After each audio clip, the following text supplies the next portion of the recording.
Hey, welcome back to the Evil Genius Network, folks, with everybody's favorite crazy cousin, Pepper, the misunderstood evil genius. I'd like to thank y'all for continually checking out my videos and supporting my comedy shows. I hope you enjoyed the 3-part series of Cancer Cracker. There were no outtakes, I just put it all in there. It was crazy. Big shout out to Shane Lucas Price for letting me film all those shenanigans, the shaving of his head, the messing with the beard. For a second there, I actually had him believing that we had shaved Klan members in the side of his head. It was pretty funny. Today we are launching a new segment called Spoiler Alert. Anyone who knows me personally knows that I'm a big movie fan. Basically, I decided that until football season comes back with Pepper's picks, that I'm going to go ahead and crush all y'all hopes and dreams on these summer movies. I watch them anyway, you might as well get my movie reviews, right? So, just a warning though, the show is called Spoiler Alert for a reason. Now, I'm not the biggest asshole, so I'm not going to ruin every movie for you like right before you get a chance to see it, but you've got 2 to 3 weeks to watch the summer movies. You've been warned. I like to repeat, you've got 2 to 3 weeks to watch the movie before I crush all your hopes and dreams. I go to the movies all the time. Most of the time I go by myself. Reason number 1 is I can go see what I want to see when I want to see it. I ain't got to wait on nobody. And 2, I'm kind of stingy when it comes to popcorn. Real talk. Now, anytime you see people doing movie reviews, they always give a thumbs up or a thumbs down, or, you know, I'm giving this one 4 stars or whatnot. We doing something a little different here because I'm a different kind of dude. Basically, what I'm going to do is have a 4-category rating system in which something can either get a smack on the ass, which is a good game, or a boot to the grill. Self-explanatory. Don't watch that shit. Criteria number 1 is going to be acting and casting. 1, can the actors play their roles? Did they pick proper people to play their roles as well for the movie? Do we really want to see a black Spider-Man? And we already know that whenever Morgan Freeman says something, it makes sense. Section number 2 is interest and plot. Now, did the movie hold my interest? Did it flow well? Did it get choppy? Did it get retarded? Was there any kind of cool plot twist? Basically, was it better than the trailer? Now, criteria number 3 is a word that I just made up called bullshitability. Basically, is the movie believable? Now, I know that, you know, we got a lot of superhero movies and, you know, you got to give it some leeway and that kind of deal. But, you know, they had me believing that alien races could come down and transform into cars and that shit looked real. I was cool with that. But you cannot get me to believe that Bruce Willis never died in Die Hard. They made like 9 of them. All the shit he was doing, he never died once. Also, you can't get me to believe that in Mission Impossible 3, Tom Cruise's wife, who was supposed to be an ER nurse, all of a sudden became a magical marksman and was dumping shells on bad guys at the end of the movie. It's bullshit. Criteria number 4, we're just going to call miscellaneous. Was this another sequel? Was it a prequel? Was it a sequel that shouldn't have been made? Was it an old TV show that didn't translate over to film? Was it a book that shouldn't have even been read, let alone made into a movie? And lastly, something I like to call WSW. White man saves the world. Pretty much every movie somewhere along the lines has a white man saving the world. It gets kind of old. We are a multicultural nation. We're a multicultural planet. White people can't always save the world. Manifest destiny is dead. Now, that's 4 categories, so we could have a tie between the good games and the boots to the grill. What is going to be the tiebreaker? Very simple. Sexy bitches. Was there a good amount of sexy women running through the movie just for no reason? Now, the first movie up to bat on Spoiler Alert is going to be Snitch. Now, I know what you're going to say. Snitch is not technically a summer movie. I don't care. You tell The Rock that he can't kick off my movie reviews. Dare you to. Can't do it.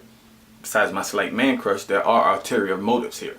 Now, every time y'all see me around town pushing my daughter in the jogging stroller or on my post on Facebook and Instagram of me at the gym, basically I'm trying to make a muscle movie with The Rock. That's my goal. I'm giving myself 3 years to make a muscle movie with The Rock. The Rock makes movies every 2 months. He got something come out. Sooner or later, he's gonna need a funny sidekick to talk shit and beat people up. I'm gonna get the muscles, get my muscles back from college. It's gonna be great. It's gonna be awesome. I'm just standing around, I'm just talk shit, and I'm gonna flex on people. Ha ha. That's The Rock right there. Whoop ass. Now, back to the actual movie Snitch. The movie is supposedly based on a true story. I say supposedly because they're all technically based on true stories.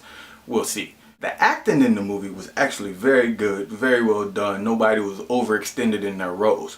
The problem was I was overextended in trying to make it believable that The Rock was a regular ass truck driver. You ever seen a truck driver? The Rock looked like he could whoop Superman's ass. He don't look like no truck driver.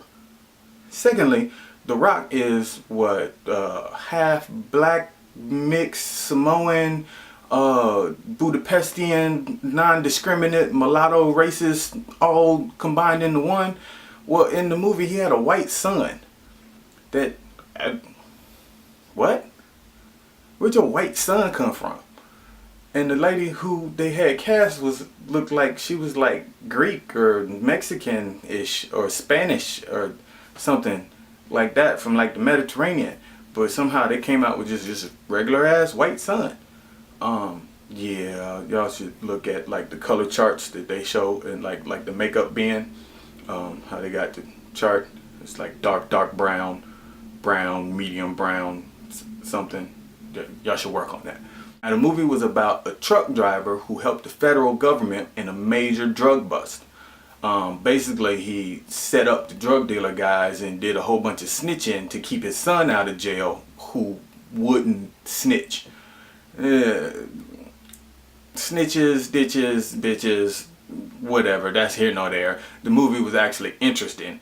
Kept nice pacing, went along real nice, but it lost me a little bit with how, you know, The Rock, this regular ass truck driver, with the help of his homie, some Mexican dude, we'll just call him Hector, brought down 2 drug kingpins.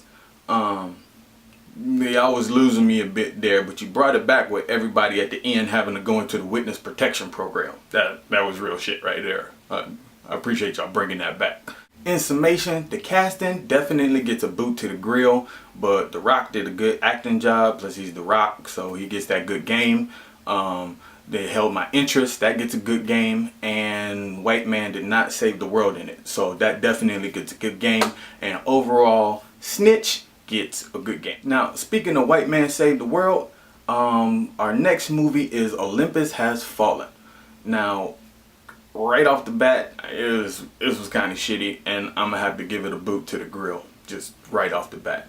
Now, anytime you have terrorists taking over the White House and, you know, a whole bunch of explosions and people dying and shoot them up, it has the makings of a great guy movie, action, cool, shit blow up, we all good. Now, it also starred a dude that we all recognize, Gerard Butler from 300. So, you know, we were comfortable with him shooting up people and killing and blood and gore. The problem is I think they spent their whole budget on casting him for the movie.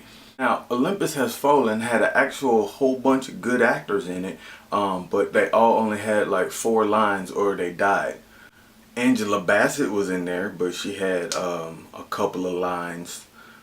Ashley Judd was in there for about 10 minutes. I couldn't tell one of the main bad guys if that was David Schwimmer, but I don't think it was, but I was like, is that a bad guy or is that the giraffe from Madagascar? That confused me. Then they also had Morgan Freeman, who actually made the movie poster. I figure if you make the movie poster, you should be able to have more than 4 scenes in the movie. I was on the poster. Has Morgan Freeman ever played a bad guy? Yeah, actually, yeah, he played a bad guy with that one white dude in Hard Rain. And there was a flood that's destroyed the town, but they was trying to rob the bank. And even though he was a bad guy, he still made white people feel comfortable in times of disaster. It's amazing. We just want the money. So it was kind of like the director found a whole bunch of good actors, put them in there, but only put them in there for like 3 lines. Like he couldn't afford to pay everybody.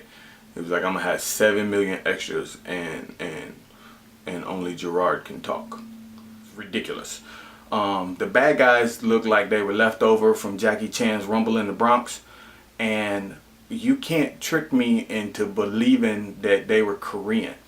They were Filipino Mexicans running around storming the White House.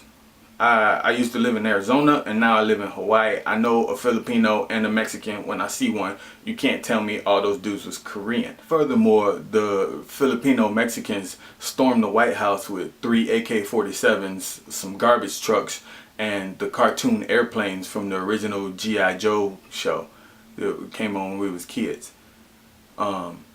It just lost me. They did try to bring it back with a whole lot of gratuitous violence and torture scenes, but it just gets a boot to the grill. Lastly, movie this week we're going to review is The Croods. I took the kiddies to go see The Croods. They loved it. I loved it. It was good. It was the first kid summer movie to come out. It was by far Nicolas Cage's best acting job since that one, where he had that one good acting job. Basically, it was very believable. He played a caveman who wasn't with the times. Very good casting. Very good casting. Good game. Good game. The one thing that did disturb me about the movie was the main character, Eep. She looked like she had fetal alcohol syndrome. I didn't know cavemen had alcohol back then, but she had the droopy eyes, or I don't know, she wasn't cute. Outside of that, it was your typical movie, but it had, you know, enough adult jokes in it to keep the parents digging it. It had enough slapstick in it to keep the kids entertained. The animation was excellent.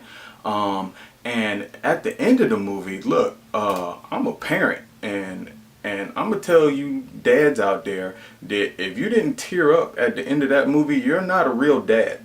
I'm just saying. I'm not saying, I'm just saying.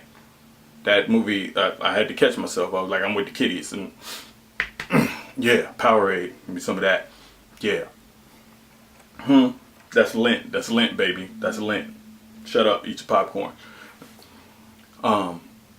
Touching at the end, for real. Like, I felt like I had a heart for a minute. It was crazy. But I definitely suggest you give The Croods a try. Good game all around. Good game. I hope you enjoyed Spoiler Alert. We're going to be doing this weekly, knocking out 3 movies a week. So you've been warned. Catch up on your movies, because I'm going to crush them for you. Make sure you join us next week, because we'll be doing G.I. Joe, starring The Rock again. We'll be doing Oblivion, starring Tom Cruise.